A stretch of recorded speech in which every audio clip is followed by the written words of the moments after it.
Selamat malam semuanya. Ya, ini Aftok edisi 7 Juli 2024. Seperti biasa, malam ini kita akan berikan update market IHSG dan juga membahas ide-ide yang masuk di kolom komentar Aftok edisi terakhir 4 Juli 2024. Ada cukup banyak yang masuk di kolom komentar. Terima kasih untuk Bapak Ibu yang sudah memberikan kontribusi, memberikan ide untuk dibahas di Aftok malam ini.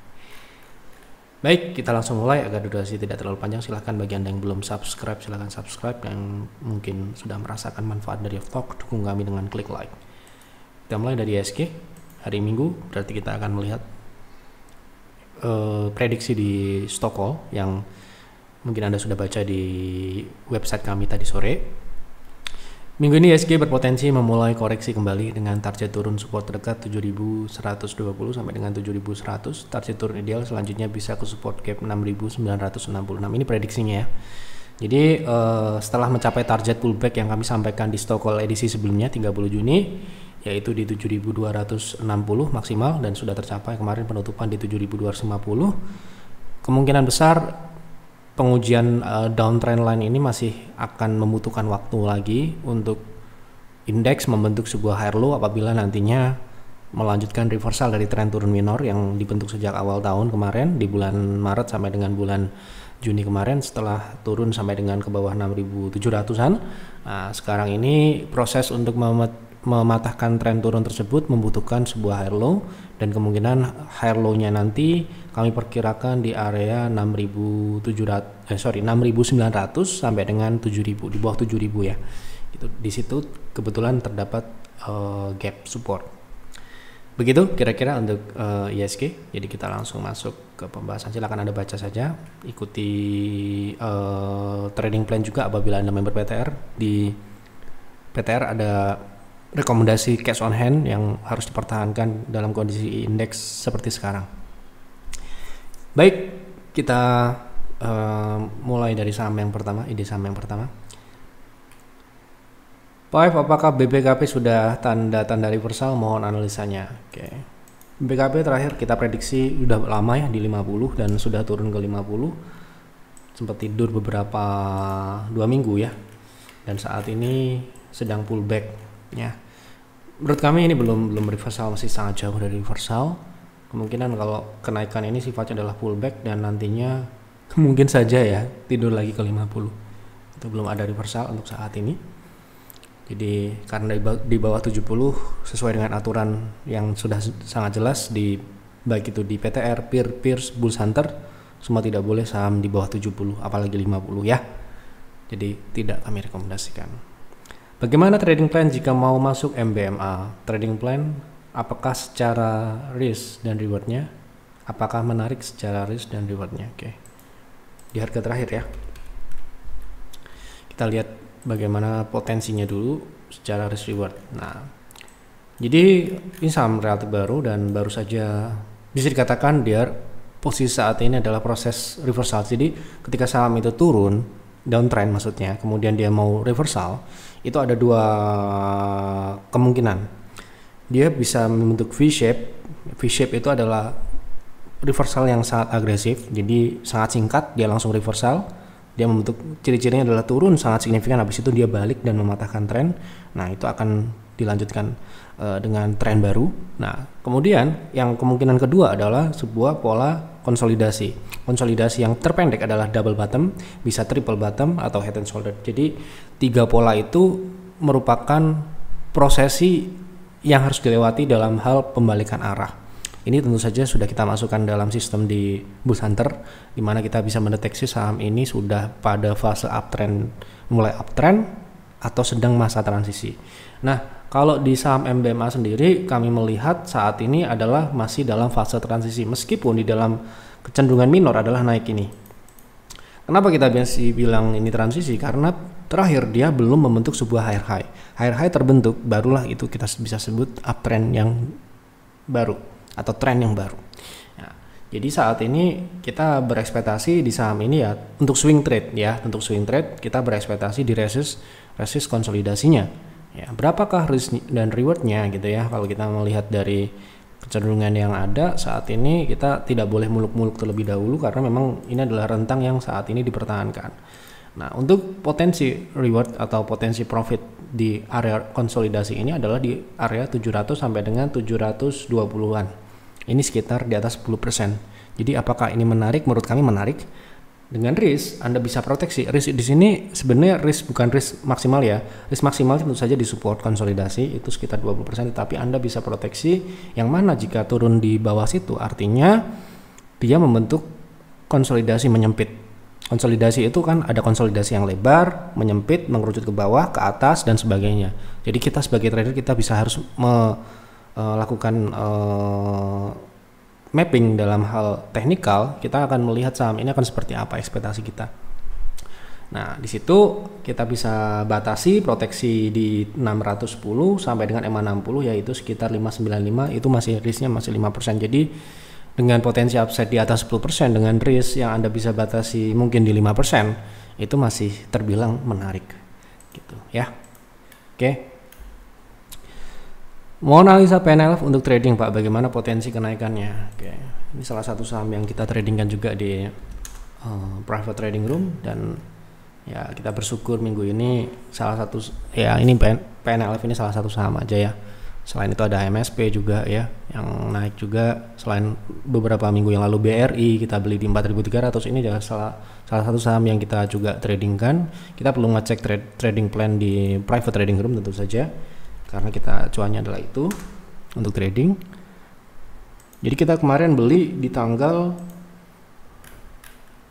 2 Juli ya. 2 Juli itu di 316, sekarang harga 346 dengan target di 354. Terakhir kenaikannya di 350, jadi ini kemungkinan sudah mendekati dengan target kenaikan di private trading room, yang mana berarti itu artinya secara teknikal seharusnya risknya sudah tinggi. Seberapa tinggi gitu ya, lagi-lagi kita tidak harus mematok Anda mengikuti kita, tetapi kalau ini menurut kami tinggi ya tinggi ya. Jadi risknya terhadap EMA 60 itu 11%. Risk bisa diproteksi ya, tapi kemungkinan terproteksi kalau Anda belinya terlalu tinggi ya. Anda bisa proteksi itu di 322 secara teknikal, artinya itu sekitar 7%, itu sudah di atas toleransi di private trading room yang nggak boleh 5% ya. Jadi kalau di harga saat ini untuk masuk di PNLF ya, kalau Anda baru mau beli, mohon maaf sudah ketinggian, menurut kami seperti itu. Jadi kalau mau masuk ya paling tidak Anda harus perlu menunggu adanya koreksi minimal di kondisi terakhir itu di 332, itu paling tinggi ya kalau mau beli untuk risk yang lebih bisa ditoleransi. Itu pun masih 7% kalau kita ngambilnya di EMA 60 proteksinya. Bagusnya yaitu di sekitaran 324 ya, di 324 sampai dengan 320 itu mungkin adalah area yang ya memungkinkan, tetapi agak sulit untuk saat ini secara teknikal. Bisa, tetapi agak sulit ya. Jadi mungkin saran saya nunggu koreksi di 330 itu dengan proteksi di 320 ke bawah, itu masih di bawah 5%. Dengan ekspektasi ini saham masih bisa naik kalau Anda bisa berhasil beli di situ. Upside-nya mungkin bisa sampai dengan 0,6 ya, di 366 itu 10%, dengan upside ke upper shadow yaitu di 400 ke atas 400 itu di atas 20%. Demikian. Mohon bahas IS untuk invest, bisa masuk di harga sekarang. Terima kasih buat analisanya Pak. Oke, kita lihat IS Pak. Beberapa waktu bulan lalu kita keluar di saham ini ya. Terpaksa keluar sebenarnya karena memang sebenarnya saham ini cukup bagus untuk jangka panjang ya. Tetapi ya Anda tahu ya dimana ketika kita melihat sebuah peluang baru di mana yang kita pegang adalah sahamnya sedang mengalami sedikit koreksi di fundamental, ya kita karena kita menganut active investing ya tentu saja kita akan switching position. Namun ini mungkin akan sedikit berkurang di periode 1 tahun ke depan mulai bulan Agustus besok, di mana kita sudah mengadopsi dividend investing, di mana sekitar 40% alokasi portofolio kita akan mengacu pada dividend investing yang mana ya pasif. Kita hanya akan beli ketika momentum itu datang di saham-saham tertentu yang memang dividennya memang kita sudah kalkulasi gitu ya. Nah, ISPAK sendiri secara dividen juga cukup baik ya. Dia konsisten sejak 2020, 2021 sampai dengan 2023 selalu memberikan dividen, dan peers juga sudah masuk di saham ini dalam beberapa tahun kemarin, tapi harus keluar gitu ya. Kenapa kok keluar? Karena ya kami memproyeksikan saham ini akan terjadi koreksi di kuartal 1. Kita keluar kapan? Harusnya sebelum terjadinya penurunan, karena tentu saja investasi itu ya kita harus melakukan proyeksi ya. Proyeksi turun berarti kita harus keluar. Gitu. Nah, terakhir kita keluar di bulan 12, bulan Desember. Bulan Desember itu kuartal 4 dia masih mencatatkan pertumbuhan, namun karena sistem kita memproyeksikan di kuartal 1 2024 akan terjadi penurunan, ya ini ya, kita harus keluar gitu ya. Nah ini ya, kita keluar di bulan Desember. Ini ya, kita keluar di bulan Desember di harga 150-149. Sekarang harga di 125.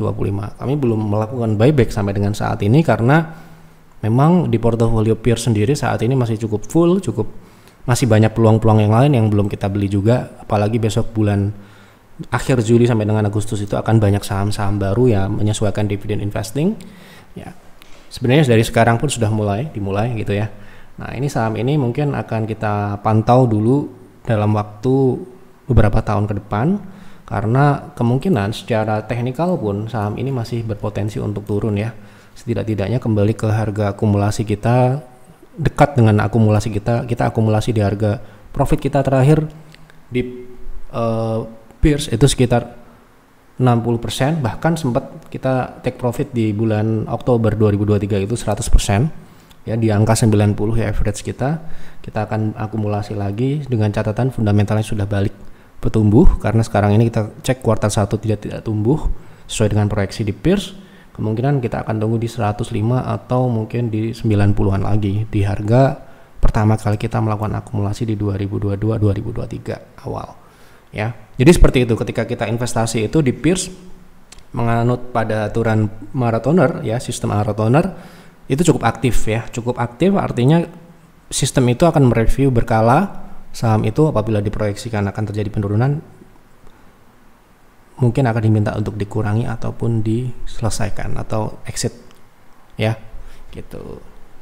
Untuk saat ini sebaiknya pantau dulu. Itu menurut kami, jadi Anda boleh berbeda. Mau analisa untuk trade swing BMRI kemungkinan pullback sampai berapa Pak? Oke. Seperti yang Anda tahu, indeks sudah mencapai target ya. Saham BRI pun juga sudah mendekati target kita di 4.900 kemarin. Ya mungkin tidak tercapai ya, nggak ada urusan, yang penting kita sudah profit. Nah untuk BMRI kami terus terang belum masuk saham ini ya. Untuk saham ini relatif memang tidak terlalu menarik secara penurunan kemarin, tidak sebesar saham BRI ataupun Bank Negara Indonesia ya, BNI. Jadi kita lebih mengincar dua saham itu, BNI dan BRI, karena secara upside cukup besar. Nah sedangkan BCA dan Mandiri kita tidak beli di PTR ya untuk swing, karena upside-nya sendiri masih sangat kecil dibandingkan dengan dua saham tadi. Nah ini potensi upside-nya hanya 5% kalau dia balik ke 6.800 ya, itu 0,618. Kalau dia bisa balik ke 0,7 yang kecil kemungkinan itu adalah 10% di harga terakhir ya. Sehingga kalau Anda mau ngincar 0,6 Anda perlu menunggu dia koreksi dulu di sekitaran EMA 60 yaitu di 63 sampai dengan gap 6250 ya. Namun sayangnya memang indeks momentumnya sudah lewat gitu ya. Ya semoga aja BMRI naik sendirian nggak apa-apa sih, nggak ada urusan juga sih. Nggak selalu karena ya mungkin saja yang membuat penurunan itu bukan saham banking, bisa aja saham brand atau saham-saham yang kemarin naiknya sudah tidak wajar, bisa aja. Jadi jangan berasumsi bahwa indeks bakal jatuh nih prediksinya ya, berarti saham-saham bank kita buang dong. Jangan gitu. Lihat dulu teknikalnya seperti apa ya. Ini kemarin kita masuk di BRI loh, katanya indeks masih bisa turun lagi, kenapa kok PTR beli saham BRI? Karena kita mengacu pada teknikal BRI bukan indeks ya. Oke, gitu. Jadi harus clear itu ya, kita trading itu trading saham bukan trading indeks. Indeks itu hanya kita lihat kondisinya untuk menyesuaikan portofolio kita. Oke, gitu. Mohon bahas saham Excel terkait fundamental potensi swing pendek menengah. Ya, sebenarnya mohon maaf loh, ini bukan kita mau menggurui, tapi kalau di kami yang namanya swing swing, ada kata swing, kita tidak menggunakan fundamental, hanya menggunakan pure technical 100%. Jadi jangan dicampur-campur kalau tanya ke kita ya. Kalau Anda mau trading pure technical, bagaimana technical jangka pendeknya, bagaimana potensi risk rewardnya gitu. Nah kalau Anda mau memang investing, ini takutnya kami khawatir disalahgunakan. Gini, misalkan, oh ini fundamentalnya bagus nih kan, pertama SOP-nya ngecek fundamental, terus potensi swingnya, potensi naik karena itu jangka pendek, ternyata prediksinya tidak semudah memprediksi jangka panjang, meleset, terus Anda merevisi trading itu menjadi investing. Nah itu nggak boleh. Nah ini sedikit edukasi dulu ya. Ini kami perlu meluruskan itu. Jadi kenapa kok YEF itu membagi-bagi layanan peers, bahkan peer pun ada 2 gitu kan, ada PTR, ada Bull Hunter ya. Kenapa dibagi-bagi? Karena keempat itu pakai kacamata yang beda, sistem yang berbeda, cara melihatnya berbeda, disiplin ilmunya juga berbeda. Kita menggunakan metodologi yang berbeda sehingga ya eksekusinya nanti akan berbeda, nggak bisa dirubah-rubah di tengah jalan, nggak bisa. Nah, ini berawal dari sini, berawal dari pertanyaan yang abu-abu, mau trading, mau investing juga, wah repot. Ya, nah itu yang sering kali menjebak banyak orang ya, nyangkut di sebuah saham. Ya, ini sudah kami pelajari jauh-jauh sejak awal YEF ada, sejak saya belum punya YEF pun, kami belum mendirikan YEF pun, ini sudah banyak terjadi seperti ini. Ya, gitu ya. Ini perlu kita edukasikan supaya apa? Supaya penonton itu bisa fokus dengan strategi yang memang cocok dengan profilnya, dengan kemampuan dia dalam bertransaksi, risk tolerance-nya. Jadi tidak ada yang cuma ikut-ikutan tetapi tidak memahami itu, gitu loh ya. Jadi kami anggap ini untuk swing aja Excel ya. Jadi kita nggak perlu membahas fundamentalnya. Kalau Anda fundamental memang pertanyaan untuk jangka panjang, tidak ada. Jangka menengah itu nggak ada, jangka pendek apalagi nggak ada. Ya, di kita nggak ada sih ya. Tapi kalau di tempat lain ada, silahkan bertanya ke sana. Ya, kalau di kami itu tidak ada. Ya, jangka panjang, jangka pendek, jangka menengah, itu udah tidak ada abu-abu di situ. Jelas apa aja yang dipakai, apa aja yang nggak dipakai gitu ya. Nah, oke. Jadi kalau kita mau swing trade di saham Excel secara teknikal, kita lihat di daily ya ini ya, di chart jangka pendek. Mohon maaf loh, ini mungkin tidak sesuai dengan apa yang ditanya, tetapi kami penekanannya adalah swing ya. Di sini udah mengerucut ke strategi karena strategi itu nantinya akan mengerucut ke dalam exit, kita entry dan exit gitu ya. Di harga saat ini bagaimana, apakah menarik atau tidak gitu ya. Nah gitu kita akan melihat bagaimana risk rewardnya yang kita bisa lihat di saham ini. Secara upside kita akan melihat saham ini ke 0,618 dulu ya, 0,3 dulu ya. Itu 5%, itu di 2.300, harga terakhir di 2180 ya, itu 5%, 5,5%. Untuk aturan di private trading swing minimal adalah 5% ya, itu TP1. TP kedua harus di atas 10%, nah di 2430. Dan kalau kita melihat dari kecenderungan dia naik, jadi konsolidasi itu ada konsolidasi mendatar, konsolidasi turun, konsolidasi naik.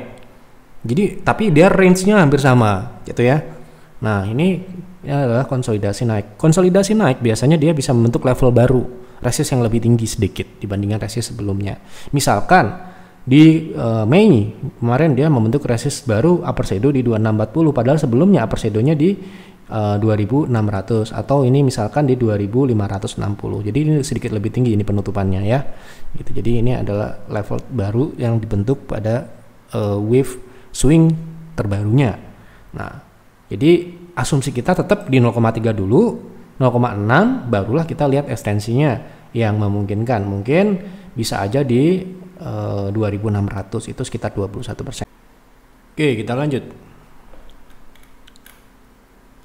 Pak F tolong bahas Telkom untuk fundamental dan teknikal untuk investasi selama 6 sampai dengan 7 bulan, cocoknya masuk di berapa?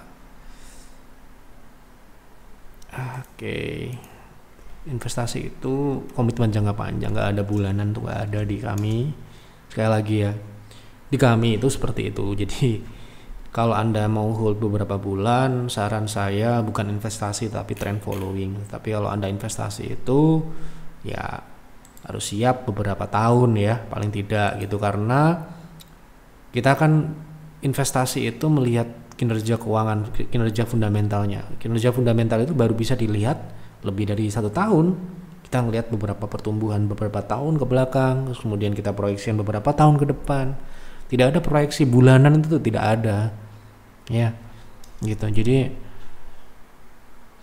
di Yeftalk ini kami coba untuk mengedukasi itu ya, karena ya kenapa alasan tidak banyak orang yang bisa berhasil di market, karena tidak bisa membedakan investasi dan trading itu sendiri.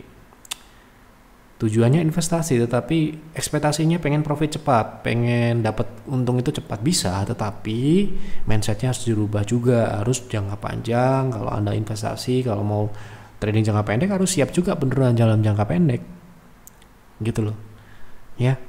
Jadi secara fundamental Telkom sudah kami beberapa kali bahas di Yeftalk ini, bahwa selama mereka masih memiliki posisi di Goto ataupun investasi-investasi yang merugikan, tentu saja Telkom ini tidak layak untuk investasi untuk saat ini, karena dia memang pertama besar dan saham yang besar itu banyak. Kalau saya akan lebih memilih ke banking ya, tetapi ya sekali lagi setiap orang berbeda.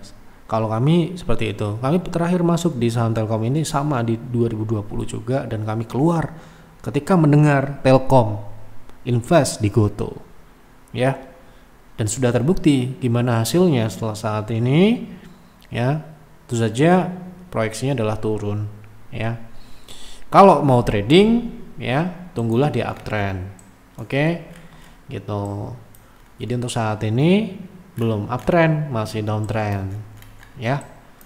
Jadi mungkin bisa hanya untuk swing trade, tapi swing trade itu kan kurang dari 1 bulan ya gitu. Oke,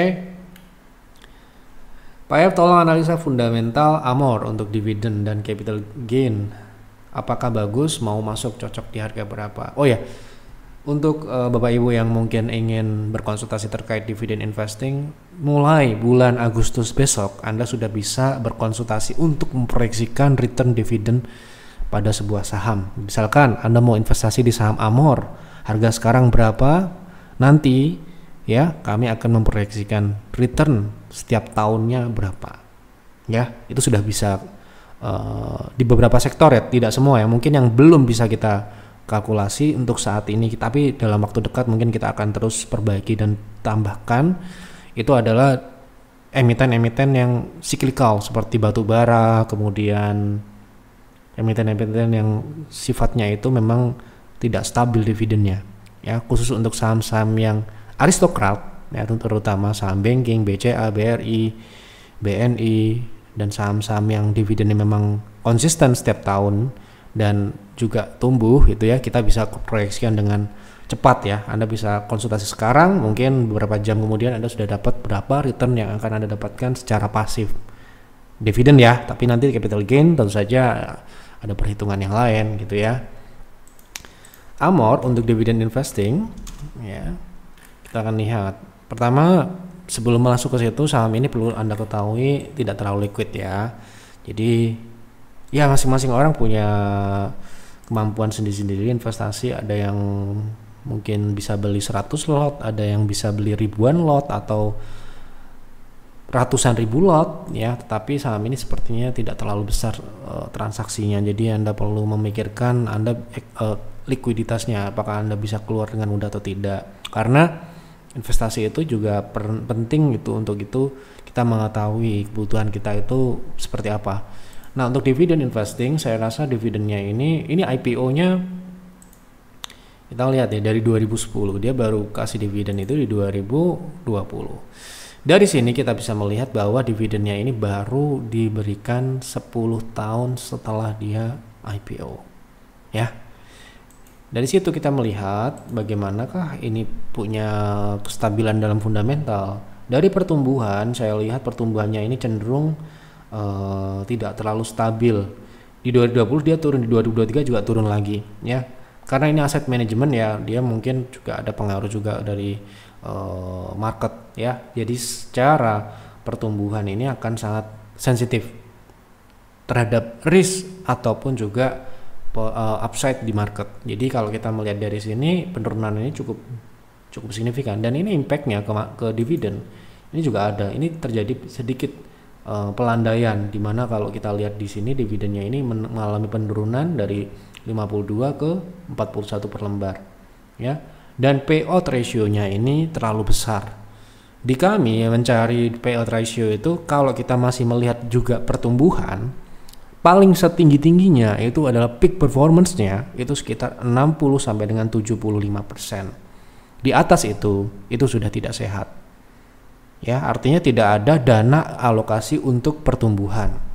Jadi diberikan hampir semuanya untuk dividen seperti apa? Seperti saham ITMG, PTBA, ya, pada saat kemarin bubble di batubara. Sehingga tidak ada keberlanjutan dalam dividen, ya, gitu. Dividennya itu tiba-tiba drop, tiba-tiba besar, tiba-tiba drop lagi gitu. Jadi ini yang kita, mungkin ini tidak se-ekstrim itu ya, tetapi di sini impactnya adalah ya tidak stabil tadi yang saya bilang ya. Jadi mungkin ini bukan pilihan untuk saat ini ya, tapi kita akan lihat beberapa waktu ke depan. Kalau kita bisa melihat di sini dia mulai lebih stabil lagi ya, mungkin ini akan juga bagus ya. Pertama, tidak terlalu liquid ya, kedua tidak stabil. Oke, kemudian kalau dari sisi capital gain ya, harga sahamnya ini turunnya cukup jauh ya. Kalau kita lihat peak performance di 2021-2022, di sini ini turunnya cukup signifikan ya. Ini IPO-nya nggak tahu ini IPO 2010 atau 2020, tapi di sini chartnya cuma 2020 gitu ya. Ini saat ini posisinya adalah downtrend, sehingga kalau kita lihat ini saham downtrend, upside-nya masih downside masih turun ya gitu. Jadi saya rasa masih banyak pilihan yang lain, masih banyak pilihan yang mungkin Anda sudah baca artikel terbaru kami ya, silahkan dicek. Itu ada saham yang bagus untuk saat ini ya, potensi returnnya cukup tinggi, di atas 10% yield per tahunnya, dan konsisten. Itu ya perlu dicatat kan, konsisten. Ini yang terpenting ya, tidak hanya besar, tetapi dia besar itu karena dipengaruhi oleh momentum ya. Momentum kita belinya di harga bagus, seperti kita beli BRI di 2020 di harga 2.200 misalkan, yieldnya ya pasti di atas 10% ya, dan dalam waktu mungkin kurang dari 10 tahun kita sudah dapat return dari dividen 100% gitu ya. Nah, oke, Pak Yap mohon penjelasan mengenai saham UNVR untuk trading, apa akan turun lagi, masuk sekarang atau masuk sekarang? Karena masih belum, seperti yang saya bahas, kenapa kok turun ya, memang UNVR belum uptrend. Malah ada yang nanya, saham ini apakah sudah reversal? Belum, masih jauh ya. Apakah sekarang ini, nanti tergantung Anda mau seperti apa, mau untuk swing trade atau untuk swing trade ini posisinya saat ini masih turun ya. Mungkin dia akan membentuk higher low dulu kalau dia akan uptrend dalam jangka pendek atau minor uptrend itu mungkin di 2700 ya. Jadi mungkin kalau Anda mau trading 2700 atau 2000 di bawah 2800 itu bisa dilihat untuk sebagai kita siap-siap untuk masuk. Tetapi sekarang ini belum, setelah dia dividen ini nampaknya akan turun. Makanya kemarin di peer kita take profit, di peer juga take profit di saham ini ya. Gitu. Pak Ep, mohon bahas saham elit. Apakah saham ini bisa untuk investasi? Maksudnya like investasi itu ya. Menurut kami ya, kita lihat dulu pertumbuhannya. Oke, ini berapa tahun tumbuh ya di atas, tapi di bawah memang tidak organik. Gak tahu, mungkin saya belum mempelajari secara mendalam ya ini. Makanya di sini kan kita cuma bahas sepintas. Anda bisa konsultasi kalau Anda member peer atau peers. Di sini Anda lihat OPM-nya lebih rendah dari NPM. Ini kan jelas ini tidak organik. Selain itu juga tipis. Kita lihat setipis apa. Mungkin di bawah 5%. Nah, ini ya. Oke, beberapa tahun minus. Dan perlu dicatat baik-baik bahwa di sini selain tipis ya, OPM di beberapa tahun itu lebih tinggi dibandingkan NPM. Artinya apa? Ada pendapatan non operasional atau laba non operasional di sini yang lebih tinggi ya, yang menyebabkan NPM lebih tinggi dibandingkan OPM. Ya, ini profitabilitasnya tidak bagus buat kami. Masih banyak yang lain. Kalau trading silahkan, tapi kan tanyanya invest. Pak Yop tolong bahas PTWP target naiknya dalam jangka pendek dan menengah kira-kira sampai berapa Pak Yop? Terima kasih. Oke, kita lihat. Setelah mencapai target turun yang kita pasang di Telegram, kalau Anda ngikutin target price,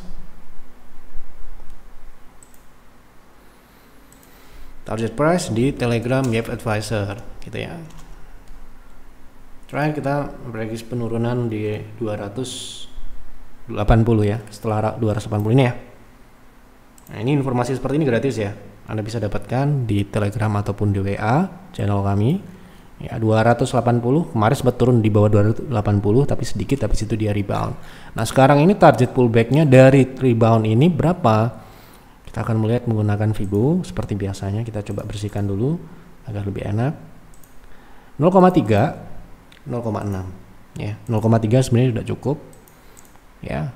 Mungkin sedikit naik sedikit di 0,5, 380 sampai dengan 424. Itu target swing atau target pullback jangka pendek menengah untuk PTPP. Baik, sudah saya jawab semua apa yang ada di kolom komentar. Terima kasih untuk Bapak Ibu yang sudah berkontribusi memberikan ide yang menarik untuk dibahas di Aftalk malam ini.